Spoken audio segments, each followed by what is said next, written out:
رب العالمین والصلاة والسلام علی سید المرسلین اما بعد فاعوذ باللہ من الشیطان الرجیم بسم اللہ الرحمن الرحیم والصلاة والسلام علیک یا رسول اللہ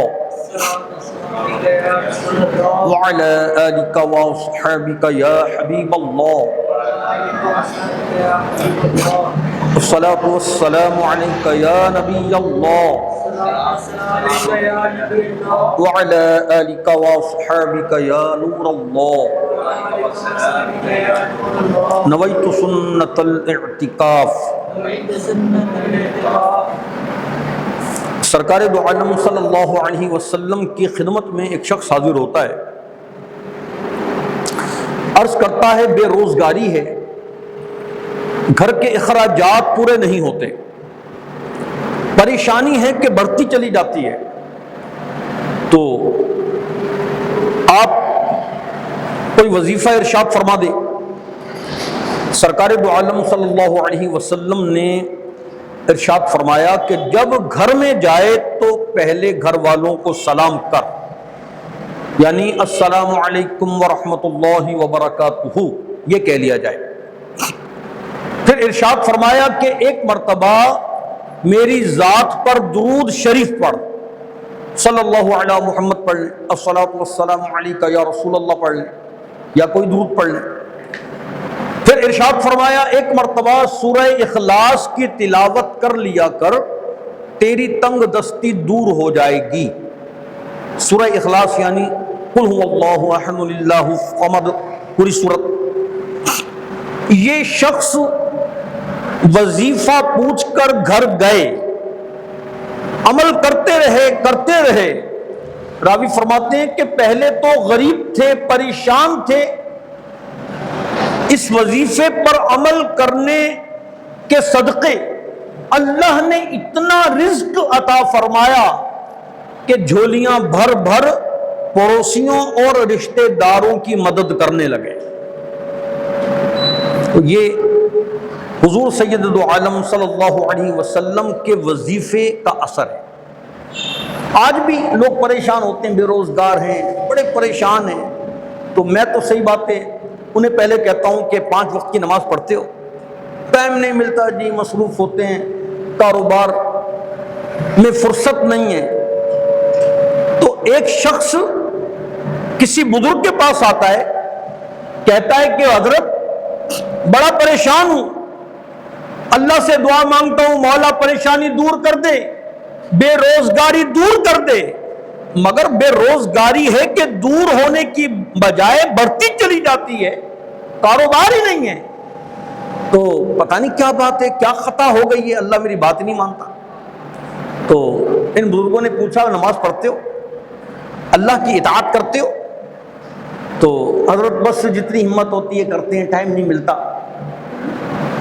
آپ نے ارشاد فرمایا بات یہ ہے کہ تم اللہ کی بات نہیں مانتے اور اللہ تمہاری بات نہیں مانتا.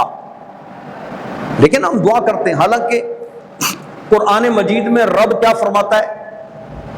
وَقَالَ رَبُّكُمُ ادْعُونِي أَسْتَجِبْ لَكُمْ، اور تمہارے رب نے فرمایا مجھ سے دعا کرو میں قبول کروں گا. مگر دعا قبول نہیں ہوتی نا.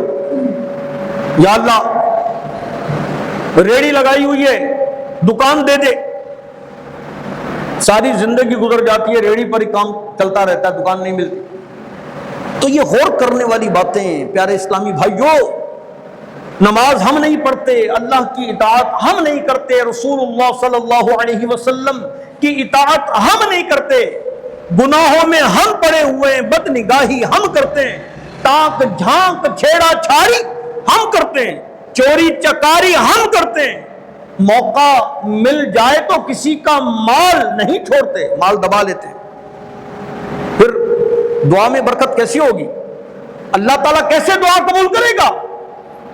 کی کہنے نے جی لبی چیز خدا دی نہ تیلے دی نہ پا دی. وہ نیچے پڑے ہو نا پیسے یا کوئی چیز، اسی کہنے یار آن دے کوئی گل نہیں، کہڑا کوئی دیکھ رہا ہے؟ اللہ دیکھ رہا ہے.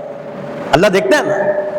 ہم خفیہ کام کر لیں، چار دیواری میں بیٹھ جائیں کرنے، اللہ دیکھ رہا ہے، اللہ جانتا ہے۔ دیکھیں جن لوگوں نے اللہ کی عبادت کی، اللہ کے ذکر کو بلند کیا، ان کو اللہ نے کیسی طاقت عطا فرمائی۔ حضرت جنید بغدادی علیہ رحمہ بہت بڑے بزرگ گزرے ہیں۔ ایک ہندو بنیا تھا، اس نے ہمارے نبی کی حدیث پاک سن رکھی تھی۔ حدیث پاک کیا ہے؟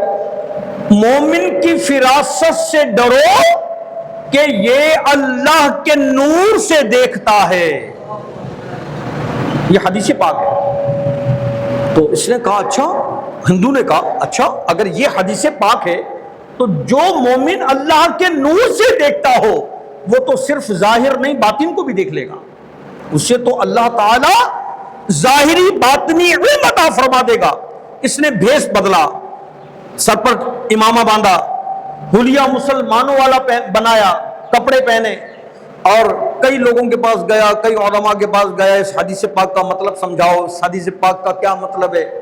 تو ان لوگوں نے اپنے انداز میں تشریح کی، سمجھایا۔ پھر یہ ہوتا ہوتا جنید بغدادی علیہ رحمہ کے پاس آیا، عرض کی حضور اس حدیث پاک کا مطلب سمجھائیے۔ آپ نے ارشاد فرمایا اس کا مطلب سمجھاؤں؟ جی جناب۔ آپ نے ارشاد فرمایا اس کا مطلب یہ ہے زنار اتار دے، کفر چھوڑ دے اور مسلمان ہو جا۔ اس نے کہا جناب میں تو آپ سے حدیث پاک کا مطلب سمجھنے آیا ہوں، اب یہ کیا بات کر رہے ہیں؟ آپ نے ارشاد فرمایا کیا تو ہندو نہیں ہے؟ کیا تو بھیس بدل کر نہیں آیا اور ہم مسلمانوں کے نبی کی حدیث پاک کو آزمانے نہیں آیا؟ اس نے کہا بالکل ایسا ہی ہے۔ اس نے کلمہ پڑھا اور مسلمان ہو گیا۔ دیکھیں یہ ہوتے تھے پکے سچے مسلمان، اللہ کی یاد میں اس قدر مستغرق رہتے کہ اللہ تبارک و تعالی سے جب دعا مانگتے نا تو اللہ تعالیٰ قبول کر لیتا۔ بابا فرید الدین گنج شکر کا نام سنا ہوگا آپ کو۔ ایک غریب آدمی کی بیٹی کی شادی تھی، بڑا پریشان تھا، جی شادی ہے تو کی کریے، جہیز بھی دینا ہے۔ تو کسی نے کہا بابا جی دی خدمت سے چلا جا، اللہ دے ولی نے دعا کرن گے تیری بگڑی بن جائے گی۔ بابا فرید گنج شکر علیہ رحمہ کی خدمت میں حاضر ہوا، عرض کی علی جا، بہت رویا، لجاجت سے عرض کی علی جا حضور بہت غریب ہوں، پریشان ہوں، بچی کی شادی ہے، کچھ دینے کے لیے موجود نہیں ہے، کیا کروں؟ تو ایک شعر ہے نا، نبیاں تے ولیاں دے در تے منظور دعاواں ہوندیاں نے، جد ہر وقت دے نے اشکاں دے پھر معاف خطاواں ہوندیاں نے۔ کیونکہ رو رہا تھا، اشک بار تھا، آپ نے فرمایا اچھا جا انڈے لے کر آ۔ تو انڈا لے کر آیا، یہ ایک انڈا منگوایا، بہرحال آپ نے فی الحال تو انڈا لے کر آیا۔ آپ نے پڑھا بسم اللہ الرحمن الرحیم، قل هو اللہ احد اللہ الصمد لم یلد ولم یولد ولم یکن لہ کفوا احد۔ انڈے پر پھونک ماری تو انڈا گولڈ کا بن گیا، سونا بن گیا۔ یہ بڑا حیران ہوا، واہ، ایک تو سونا مل گیا، دوسرا سونا بنانے کا نسخہ بھی مل گیا۔ سونا تو ملے اسی، نسخہ بھی آتا گیا، بھائی سونا کس طرح بنایا جانتا ہے۔ کلو شریف پڑھو کہ انڈے سے بھوکا ماری جاؤ، انڈا سونے سے باندھتے جان گے۔ یہ گیا شادی کی دھوم دھام سے فارغ ہوا، اس نے محلے کے انڈے اکٹھے کیے، ڈھیر لگا لیے اور وضو کیا، اور تازہ وضو کر کے آیا، نئے کپڑے پہن کر، خوشبو بھی لگا لی ہوگی۔ تو قل اللہ شریف پڑھ کر پھوکوں پر پھوکے مارتا رہا، انڈے سنہری بھی نہ ہوئے، سونا تو دور کی بات۔ بڑا پریشان تھا، یہ کیا بات ہے بھائی؟ بابا جی نے قل اللہ شریف پڑھ کر پھونک ماری تو انڈا سونے کا بن گیا، میں نے تو کئی مرتبہ قل اللہ شریف پڑھ لی، انڈا گولڈ بھی ہونا تو دور کی بات ہے، سنہری بھی نہیں ہو رہا۔ بابا جی کی خدمت میں حاضر ہوتا ہے، عرض کرتا علی جا آپ نے قل اللہ شریف پڑھ کر انڈے پر پھونک ماری، سونا بنا دیا۔ میں نے بھی ایسا ہی کیا مگر کچھ اثر نہیں ہوتا۔ آپ نے ارشاد فرمایا تم نے بابا فرید الدین گنج شکر کی زبان سے قل اللہ نہیں پڑھی، فرق ہے نا۔ بابا فرید الدین علیہ رحمہ کی زبان جھوٹ نہیں بولتی، غیبتیں نہیں کرتی، چغلیاں نہیں کھاتی، جب بولتی ہے تو اللہ کا ذکر ہوتا ہے، رسول اللہ صلی اللہ علیہ وسلم کی بات ہوتی ہے، اچھی بات ہوتی ہے، تو اللہ نے اس کے صدقے زبان میں ایسا اثر داخل فرما دیا کہ آپ نے قل اللہ شریف پڑھ کر انڈے پر پھونک ماری تو وہ سونا بنا دیا۔ لیکن یہ ولیوں کی شان ہے، اللہ نے ان کا مرتبہ اسی لیے بلند کر دیا کہ یہ اللہ کو یاد کرتے ہیں، اللہ کا ذکر کرتے ہیں، نماز کی پابندی کرتے ہیں۔ وہ قرآن پاک کی آیت ہے نا، جمعہ کے دن ہم پڑھتے بھی ہیں، وہ کیا آیت ہے حافظ صاحب؟ یا ایھا الذین آمنوا اذا نودی للصلاۃ من یوم الجمعہ فاسعوا الی ذکر اللہ، جب نماز جمعہ کے لیے آذان ہو سارے کام چھوڑ دو، فاسعوا الی ذکر اللہ، اور اللہ کے ذکر کی طرف آ جاؤ۔ تو یہ نماز جمعہ کو اللہ کا ذکر کہا گیا، اللہ کا خوف نہیں ہے۔ اللہ کے ولی کی شان پتہ کیا ہے؟ ہم لوگ چند دن پہلے گئے بابا شاہ جمال علیہ رحمہ کی بارگاہ میں، یہ میرے خیال میں 2-3 دن پہلے گئے تھے، 3 دن پہلے گئے، ہم نے تھوڑی ریکارڈنگ بھی کی وہاں۔ تو بابا شاہ جمال علیہ رحمہ بہت بڑے عالم دین تھے، قرآن اور حدیث کا درس دیتے تھے، تبلیغ دین کرتے تھے۔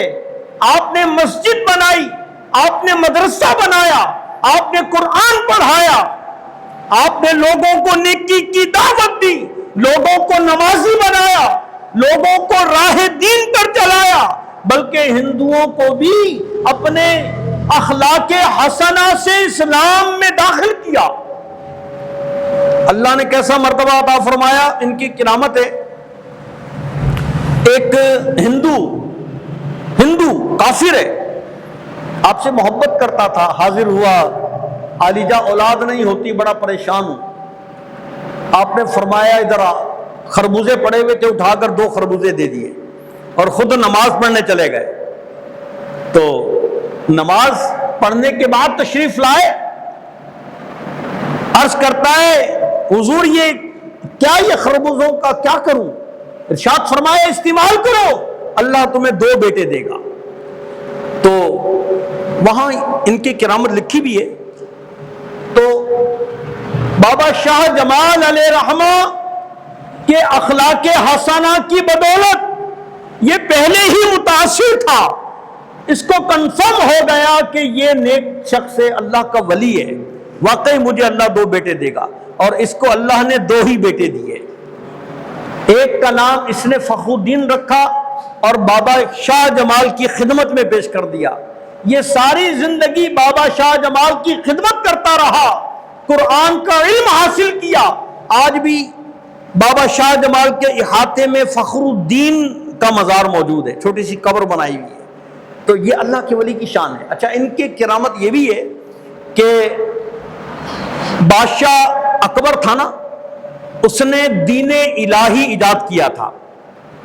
آپ اس دور کے ہیں، 966 سے لے کر 1049 ہجری یہ دور ہے آپ کا، زندگی 83 ایئرس اولڈ آپ کی ایج تھی۔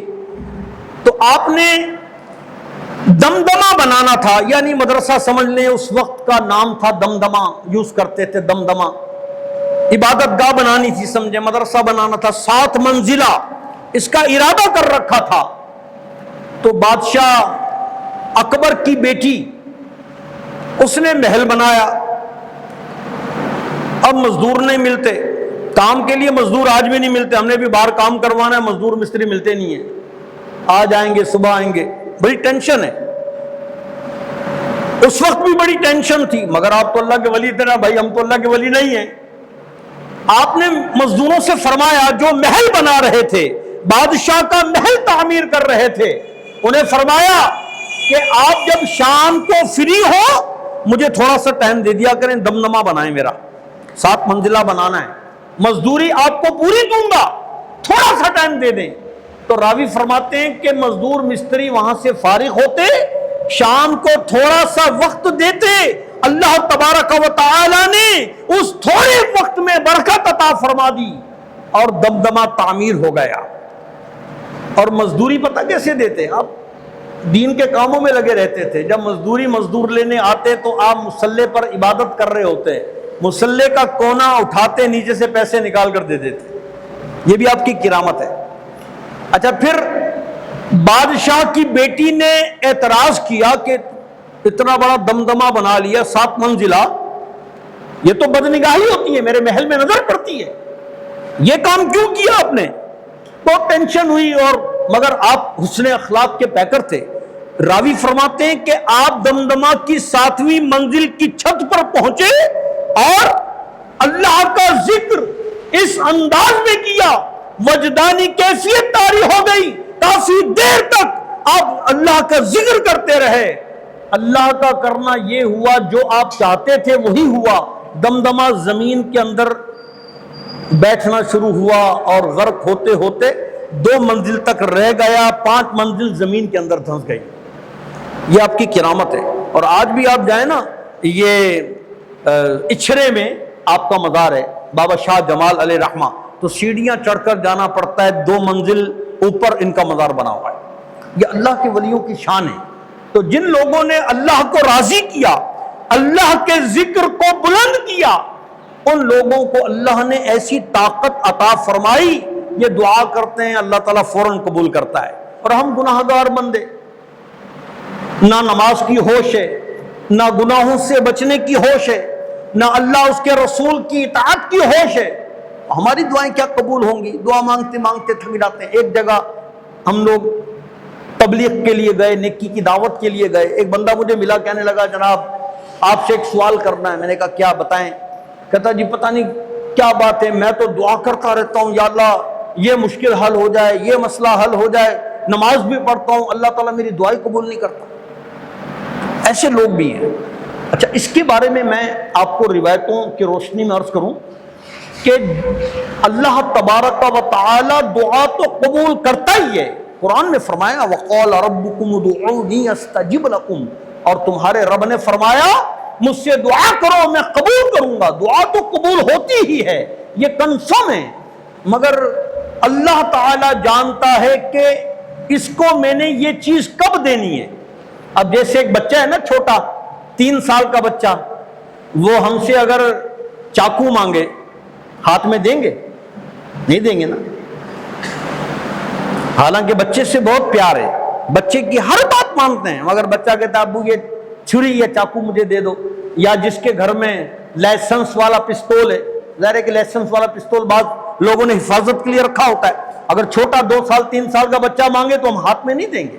ہاں جب وہ جوان ہوگا پھر ہم اس کو چاقو بھی دے دیں گے, چھری بھی دے دیں گے.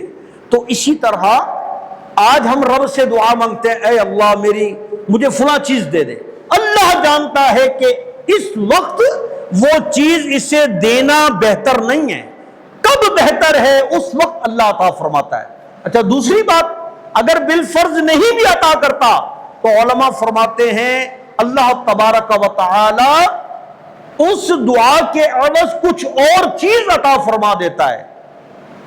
کوئی اور چیز نہ بھی دے, اس کے علاوہ علماء فرماتے ہیں اگر کوئی دعا دنیا میں قبول نہ ہو تو اللہ تعالی قیامت کے روز وہ تمام دعائیں جو دنیا میں مانگی گئیں اور قبولیت کو نہ پہنچی اس کی جزا دے گا اور جنت میں داخل فرمائے گا. تو جب قیامت کے روز آدمی ان دعاؤں کی جزا دیکھے گا تو کہے گا کاش دنیا میں میری کوئی دعا قبول نہ ہوئی ہوتی, قیامت کے روز اس کا اجر مل جاتا اور میں جنت میں داخل ہو جاتا. تو اس لیے دعا لازمی کرنا چاہیے. دیکھیں گھر میں بھی, میں آپ کو چھوٹی سی مثال دوں آخر میں, ٹائم ہمارا ختم ہو رہا ہے. گھر میں آپ جاتے ہیں, کتنی محنت کرتے ہیں, کماتے ہیں, بچوں کے لیے کماتے ہیں نا. بیوی اور بچے دونوں, بیوی بچے اگر آپ سے نہ مانگیں, کچھ نہ مانگیں, تو دل کرتا ہے کہ نہیں کرتا یار کچھ منگن تو صحیح. اور اگر بیوی یا بچہ, بیٹی یا بیٹا کچھ مانگے تو باپ کی پوری خواہش ہوتی ہے کہ میں چاہے درختوں سے توڑ کر لے آؤں, پہاڑوں سے لے کر آ جاؤں, ان کی ضرورت پوری کرو. ہوتا ہے نا. تو بھائی ہمارا رب تو اصل مالک تو رب ہے نا. یہ دنیا کا باپ ماں یہ ٹھیک ہے، ان کا احترام ہے، قرآن و حدیث میں حکم ہے، مگر ہم بندے ہیں اللہ کے. اللہ تعالیٰ اپنے بندوں سے بہت زیادہ پیار کرتا ہے. جب بندہ اپنے رب سے مانگتا ہے اللہ تعالیٰ فرماتا ہے اے فرشتوں گواہ ہو جاؤ، یہ جانتے ہیں کہ ہمارا رب ہے، جس سے مانگنا ہے میں ان کو عطا کروں گا. اللہ تعالیٰ عمل کی توفیق عطا فرمائے.